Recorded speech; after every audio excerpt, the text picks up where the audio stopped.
Okay, so thanks very much, Andrew, and thank you for sticking it out to this very final talk of this year's conference.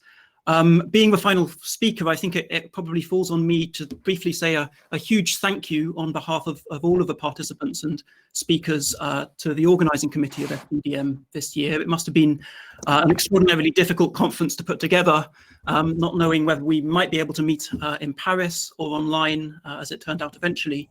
And so I'd like to say just a quick and huge thank you to Roland, Will, Ted, Elodie, Mehdi, Matthias, anybody else behind the scenes who's been responsible for organising this year's conference. We're all extremely grateful. So it's a great shame that we're not all together in the same room in Paris, and hopefully we can all meet in person again soon. But I thought I'd nevertheless try to capture some of the essence of presenting my work in France by opening my talk with some 17th century French poetry. So this is from the poet Boileau. Le temps fuit et nous traîne avec soi. Le moment où je parle est déjà loin de moi. Time flies and draws us with it. The moment in which I am speaking is already far from me.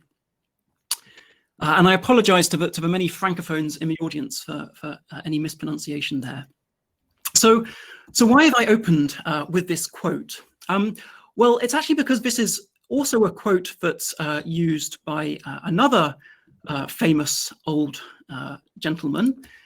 This guy, William James, widely considered one of the forefathers of modern psychology. And he uses this quote in his book, The Principles of Psychology, when he's talking about how we perceive the passing of time. So in his chapter on time perception, James gives this quote from Boileau, and he uses it in the lead up to introducing the idea of what he calls the specious present. And specious here means some kind of idea that somehow kind of superficially plausible, but is actually really an illusion. So what James says after quoting Boileau is that the prototype of all conceived times is the specious present, the short duration of which we are immediately and incessantly sensible. And he goes on to say, we are constantly aware of a certain duration varying from a few seconds to probably not more than a minute. And this duration, with its content perceived as having one part earlier and another part later, is the original intuition of time. Okay, so there's a lot to unpack in this quote and indeed in the full chapter from the book. But the basic idea that I take from this is that we are all kind of reasonably comfortable with this everyday notion that we have of the present, of what's present in our environment, and that, you know, that there is a present day sense that we can perceive. But what James is pointing out is that this is actually an illusion, not only in a basic sense, in that, you know, there are kind of short processing delays in the brain, and that means that we're by definition going to be responding to events that have occurred ever so slightly in the past, but also in a slightly deeper psychological sense, which is that we're actually building up this sense of what's present around us and what's relevant for our present behaviors via many samples of evidence. And these might be stretching back sometimes seconds or sometimes minutes into the past. And yet we can build this all into an impression of kind of what's currently present in our environment. And then things which have occurred further back in the past typically kind of gradually seem to fade away from view in terms of their relevance for guiding our current thoughts and our current behavior. And so it's this part, the part which I've now highlighted in red, the fact that under different circumstances, that time scale of past information that might be relevant to our current thoughts and behaviors, and that might vary, that variation is what I want to focus on in my talk today.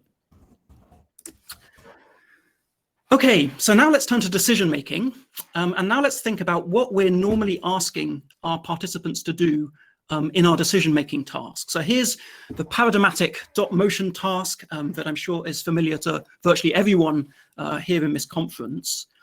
And if we think about how this task is constructed, about when in time we're telling the animal to attend to, we're actually going to explicitly cue the subject about when is going to be relevant for the upcoming decision that they have to make. So the subject has to fixate, the motion appears, and from that point onwards, the animal should ideally give kind of equal weight to all of the evidence that it's going to see in the lead up to making a decision.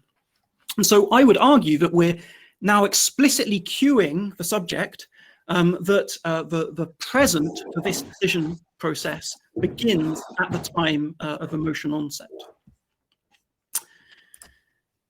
But if we contrast this with kind of how we make decisions in the real world, so in the real world, decisions are actually unfolding in continuous time rather than being neatly kind of packaged up into these nice discrete trials. And they also, returning to that quote from William James, they often require us to be thinking about evidence over quite different timescales. So when introducing this work, my PhD student, Maria, likes to contrast decisions that could occur on like a very rapid timescale, like whether to switch lanes on a bicycle, versus much longer timescale decisions, such as whether to buy or sell a stock, for instance. But even if you think just about this kind of very limited case on the left-hand side, it's fairly clear that when you're riding your bike, under certain circumstances, you only want to be considering things which have changed very recently in your environment. And in other circumstances, you can, when you're riding freely along a country road, you can integrate evidence over far longer timescales to guide your next action. So this is an idea that's come up quite a bit in the recent literature on sensory decision making, and there's already some quite nice evidence that if you assume that subjects are using a leaky integration strategy, something like an Ornstein-Uhlenbeck process, humans and other animals can adapt the time constant of that evidence integration according to the statistics of their environment. So in the present project, what we wanted to do was to try to build upon some of this past work. And we wanted to try to design a task that could allow us to obtain a kind of direct and empirical readout of how subjects were integrating past sensory evidence and try to study how that might be reflected in some of the neural correlates of evidence integration using human EEG.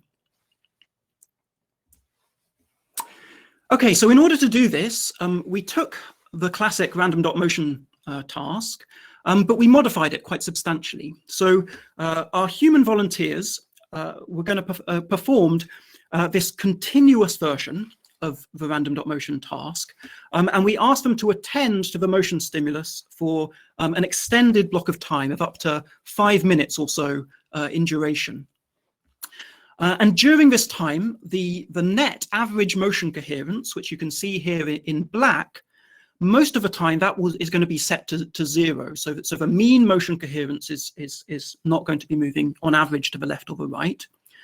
But sometimes, without warning, it's going to deviate for a few seconds. So there's either leftward or rightward motion. And these are what Maria here has labeled as trial periods in the figure. They're those blue periods.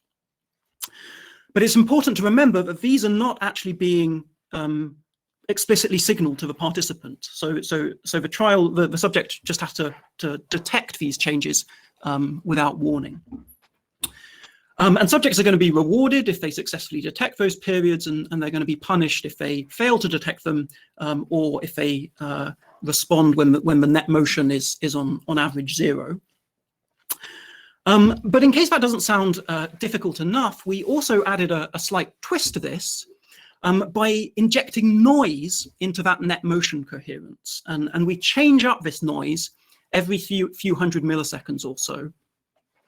So the actual moment-by-moment evidence that participants see is actually that green wiggly line that you can see that's changing all of the time. And Maria has complete control over this. So we know exactly how much noise is going to be injected into the stimulus on every frame of the experiment. And so what this allows us to do, it's not just an elaborate trick to kind of torture our participants, It's designed so that we can look at how those variations in noise that occur in the run-up to subjects making a particular button press lead up to subjects making a choice.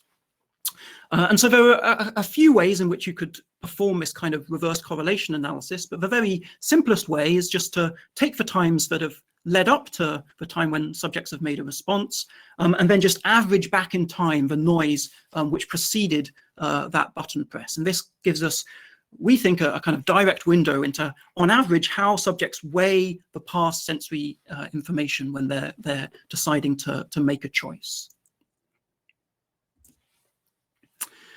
And so our hypothesis in this study was that process of evidence integration might adapt according to the statistics of the environment. And so in order to test this, we placed our subjects into 4 different environments that might promote different types of decision strategy. So we set this up in a 2x2 design, and we either made it such that trial periods could occur very frequently or very rarely. So you see that if you compare the left and the right columns at the bottom of your screen.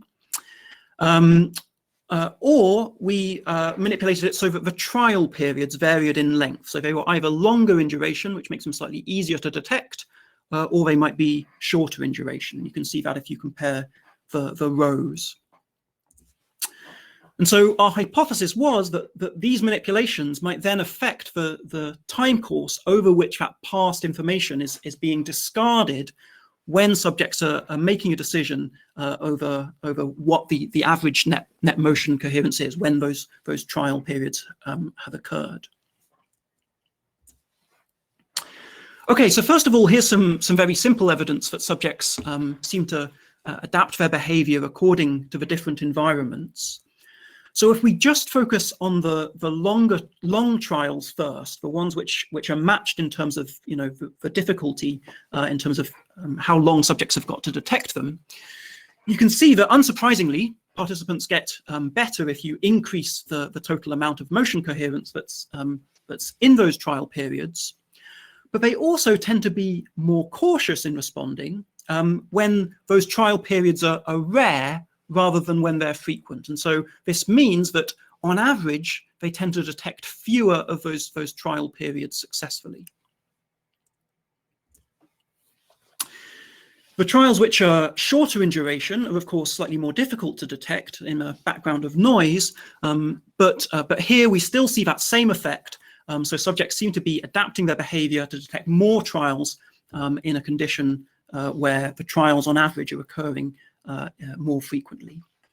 And these effects are complemented by other effects on reaction times and also false alarm rates during the zero motion periods that I don't have time to go into today. Instead, the more important focus question that we wanted to examine behaviorally in this study was whether subjects adapted the weighting of past evidence when they were committing to making a choice. And indeed, it seems like they did. So here on the right, I'm plotting the average motion coherence in the run-up to subjects making a button press. And you can see that subjects tended on average to require more evidence. And it seems like they might also be weighing that evidence slightly further back in time in circumstances where trials are rare versus in circumstances where trials are frequent. And we can also see the exact same effect if we look at the short trials. And this surprised us slightly. There's not so much of an effect on of trial duration on the integration kernels, but this could perhaps be due to the fact that the difference between trial lengths that we used between the short and the long conditions wasn't really large enough to cause the shift in this evidence accumulation behavior. Okay, so whilst this was going on, we were recording EEG data from our participants, and we were, of course, heavily inspired by the recent work by Simon Kelly and Redmond O'Connell and others, who found when they analyze at the time of making a decision in a classic dot motion paradigm, there's a centroparietal positivity response that tracks an evidence accumulation process, much like the classic single neurons that have been recorded in the lateral interparietal cortex. But the main innovation in our design is that we can now examine what's happening to that EEG response during the baseline period. So when subjects are still trying to integrate evidence to detect whether they're in a trial, but in fact the noise is just kind of fluctuating around zero. And we can see how all of those little fluctuations influence the simultaneously recorded EEG signal. And so the way that we do this is we use a regression-based approach, deconvolutional GLM, that models the neural response at each of these time points in the stimulus stream when there's a change in this incoming sensory evidence.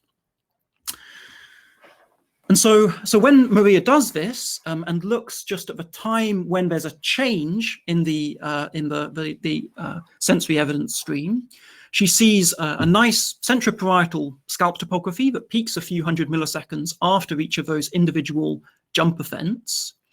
So that's the main effect of a jump occurring. But the thing that's really relevant for making the decision here isn't just whether that jump has occurred, but actually how big of a change has occurred in the stimulus stream at that time point. And so when we include that as a parametric regressor in our EEG analysis, you can see that there's also an effect of that jump event, or the size of that jump event over the centroparietal electrodes. And what's crucial here is that the same jump size, the same size of change in evidence actually produces a larger evoked response in the circumstances when trials are rare in blue versus when trials are frequent. And just as in the behavioral integration kernels, we don't see so much of an effect when we compare the short versus long conditions, which you can see in the bottom there.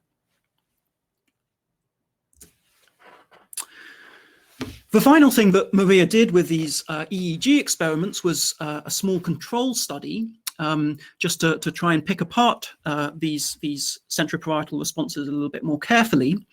And so here she injected both horizontal motion, the relevant motion that subjects had to attend to make the choice. And at the same time, on top of this, we also injected vertical motion that was irrelevant to making the decision. And even though that vertical motion has the same basic statistical properties as the horizontal motion, we find that the responses to the decision irrelevant motion were very much blunted in the EEG response. And so what that tells us is that the centroparietal responses that we're measuring are really reflecting something about extracting the decision relevant information from a stimulus rather than just low-level sensory properties of the visual motion. Okay, and just before I close, I want to just quickly mention one final thing, which was a little bit of a surprise to us. And this is that although in this talk I've been emphasizing the differences between some of the different conditions that we kind of engineered into this task, which are the 4 columns on this slide here, what we also see is that different subjects seem to have really quite different sensory integration kernels. So some individuals, like the one in the top row here, really seem to only weigh information that's occurred within the last second or so when they're making their current decisions, whereas others, like in the bottom row, seem to be caring about information that stretches kind of several seconds back in time. And this between subject variability is something that we're certainly hoping to follow up on in the future. And in some cases, it seems to be even greater than some of the differences that we see in the between condition differences in these integration kernels. But it seems like our task is set up in such a way that allows us to get a reliable measure of these integration kernels, even in individual subjects. Okay, so let me just conclude here by telling you what I've told you. So we've developed this novel sensory decision-making task in order to try to measure how subjects are weighing past recent evidence in these continuously changing environments. What we found was that manipulating the statistics of the environment influence both subjects' behavior in terms of their integration kernels and also the centroparietal EEG response induced by changes in the stimulus. The measured EEG response is really related to evidence integration. It's not affected just by low-level sensory changes in the motion stimulus. And those behavioral integration kernels seem to be quite robustly measured and quite variable across individual subjects. And so with that, I'd like to finish by thanking Maria Roesler, who's just completed her DPhil. She's just submitted her DPhil thesis on this work. She was co-supervised by myself and Jill O'Reilly. And I'd also like to thank some postdocs in mine and Jill's lab, particularly Lillian Weber and Tom Marshall, who've helped out on this project. And thank you for your attention. Okay, Laurence, thanks for a great talk there. I guess we can move on to questions. I don't think we've got any. Oh yes, we've just got a question from Charlie Wilson. Would you anticipate that the IDs that you showed at the end have a neurobiological explanation, e.g. something along the lines of neural timescales or something else? Yeah, thanks, Charlie. I mean, so that's definitely something that we are hoping and actively exploring at the moment. And I guess partly inspired by some of the work on NMDA receptor manipulations seeming to affect jumping to conclusions behaviors, and recent work that's followed up on that by Valentau and Wyatt in perceptual decision making. So what we're hoping to do is to try to measure these integration kernels within individual subjects and then see how manipulations, for instance, of NMDA receptors and other pharmacological interventions might push those around and also affect the EEG signals that we record as well. Great, thanks. I had a question, Laurence. So you showed that the EEG was peaking higher for the rare responses, but they were detecting the rare events less often, if I remember. And so are you assuming some sort of trade-off of a higher threshold being put in place for the rare events? Yeah, so exactly. So I think it's probably a combination of so in the rare condition, an equivalent change in evidence is in some ways a slightly more surprising event because trials are occurring less frequently, and so you're increasing the weight that you give to those surprising events in the EEG signal. But then, in combination with that, exactly like you say, we think that there'd probably be more caution in subjects' responses, and so we're trying to directly fit models to this data at the moment that would capture both of those effects. Okay, that's great. Thanks. There was a question for Stephen in the